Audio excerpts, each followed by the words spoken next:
Bismillahirrahmanirrahim. Assalamualaikum warahmatullahi wabarakatuh. Alhamdulillahillazi anzala alainal kitab wa ja'ala min ahlil Qur'an. Wa asyhadu an la ilaha illallah wahdahu la syarikalah wa asyhadu anna Muhammadan abduhu wa rasuluhu la nabiyya ba'dah. Hadirin yang dirahmati Allah Subhanahu wa taala, alhamdulillah, segala puji bagi Allah Subhanahu wa taala yang telah memberi kita nikmat iman dan Islam. Salawat dan salam selalu tercurah kepada Nabi kita Muhammad sallallahu alaihi wasallam, keluarga dan para sahabatnya. Hadirin yang dirahmati Allah Subhanahu wa taala, kita akan memasuki pembahasan tentang Ramadan, bulan pengampunan dosa. Allah Subhanahu wa taala berfirman dalam Al-Qur'an, Bismillahirrahmanirrahim. Ya ayyuhalladzina amanu tubu ilallahi taubatan nasuhan asa rabbukum an yukaffir ankum sayiatikum wa yudkhilakum jannatin tajri min tahtihal anhar.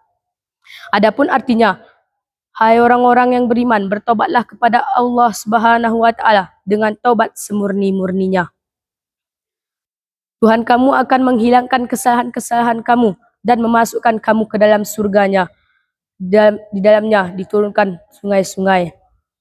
Hadirin yang dirahmati Allah, ayat ini menjelaskan bahwa Allah Subhanahu wa taala memberi kesempatan kepada kita untuk bertobat dan menghilangkan kesalahan-kesalahan kita.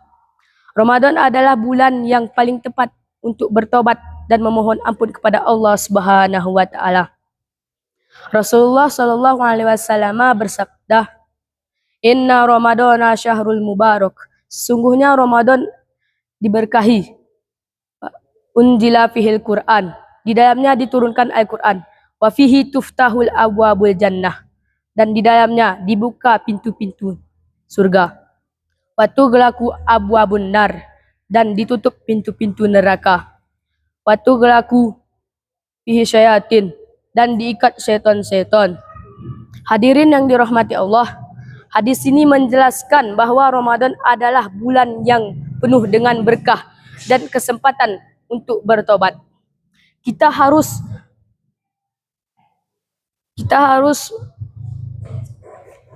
memanfaatkan kesempatan ini untuk memohon ampun kepada Allah Subhanahu wa taala dan meningkatkan iman kita. Allah Subhanahu wa taala berfirman dalam Al-Qur'an, Bismillahirrahmanirrahim. Innallaha yuhibbut tawwabina wa yuhibbul mutatahhirin. Adapun artinya, sesungguhnya Allah Subhanahu wa taala mencintai orang-orang yang bertobat dan mencintai orang-orang yang mensucikan diri. Hadirin yang dirahmati Allah Subhanahu wa taala, ayat ini menjelaskan bahwa Allah Subhanahu wa taala mencintai orang-orang yang bertobat dan mencintai orang-orang yang mensucikan diri. Kita harus berusaha untuk menjadi orang-orang yang bertobat dan mensucikan diri. Hadirin yang dirahmati Allah Subhanahu wa taala, saya ingin berbagi kisah inspiratif tentang seorang sahabat Nabi yang bernama Abdullah bin Umar. Abdullah bin Umar adalah seorang sahabat Nabi yang paling besar dan paling taat. Suatu hari Abdullah bin Umar berpuasa di bulan Ramadan. Maka dia menangis karena merasa dosa-dosanya. Setelah selesai berpuasa, dia berkata, Wahai Allah, aku tidak tahu apa yang aku lakukan. Aku hanya tahu aku sedang memohon ampun kepadamu. Hadirin yang dirahmati Allah Subhanahu wa taala, kita harus berusaha memohon ampun kepada Allah Subhanahu wa taala dan meningkatkan iman kita. Ramadan adalah bulan yang paling tepat untuk bertobat dan memohon ampun kepada Allah Subhanahu wa taala. Intisari dari ceramah ini adalah bahwa Ramadan adalah bulan pengampunan dosa. Kita harus memanfaatkan kesempatan ini untuk memohon ampun kepada Allah Subhanahu wa taala dan meningkatkan iman kita.